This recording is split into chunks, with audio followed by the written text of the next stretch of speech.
Video games allow us to step into a character like no other medium can, by giving us direct control of that character.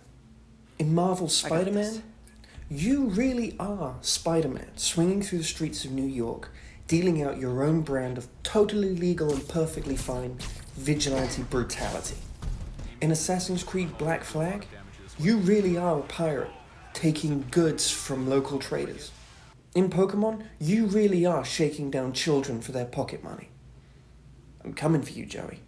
I'm coming. This is something unique to video and tabletop games. No other medium really has this, giving you direct control over a character's actions within a story. While watching a movie, you can be a passive audience member, an unwilling participant to the actions on screen, and still experience the story. I can watch Wolf of Wall Street and not agree with the actions portrayed on screen, but still get to experience the story and find out what happens to the characters at the end. In a video game, often the choice is taken away from you. Whether you agree with the actions or not, if you want to experience the story, you have to take part in those actions. You may feel very differently watching Lion King if you had to play as Scar. Long live the king.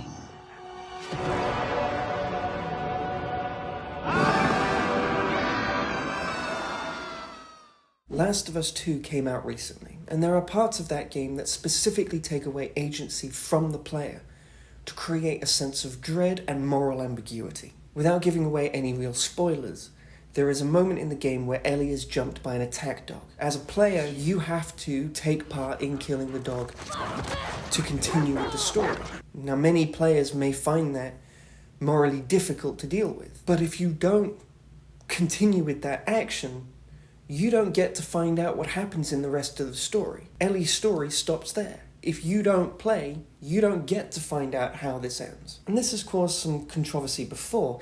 In the game Call of Duty Modern Warfare 2, there was a level called No Russian, in which you take part in a terrorist attack shooting at unarmed civilians in an airport in Russia.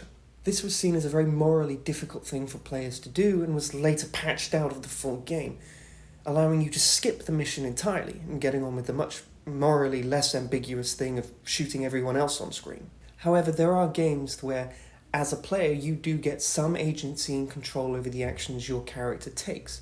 For example, in Metal Gear Solid 5, A Phantom Pain, you do get the choice whether you can kill or not kill. The game gives you choice of executing prisoners of war, and you as a player can choose whether you want to take part in that action or not. And in every scenario in that game, you get the option to take a non-lethal or lethal route. However, the choices in Last of Us 2 are very specific, and they're masterfully done. Last of Us 2 is a story-driven game, revolving around the themes of hatred and revenge. And in that, the choice to take away agency was very specific. They wanted to give you, as a player, no choice, much as Ellie herself is struggling with the story. Ellie as a character doesn't quite understand what else she can do. She is just set along a path. And she's going to see that to the end. And as a player, you have to join her in that act. Taking away a player's agency gives the player a sense of desperation, a sense of angst. And that is exactly what the creators of Last of Us 2 wanted to inspire in their audience. They wanted to make the player feel what Ellie was feeling. As much as the audience wanted a different outcome for Ellie, they had no way of communicating that to Ellie. Video games place us in a situation where we as an audience have a direct connection to the characters. Because we are those characters. We play out those actions, we play that game. And that for me is why Last of Us 2 is a great game, but is also going to be difficult to pick up and play again. Anyway, I've got to go back to stealing children's pocket money. I have a Crobat with a moo-moo milk habit.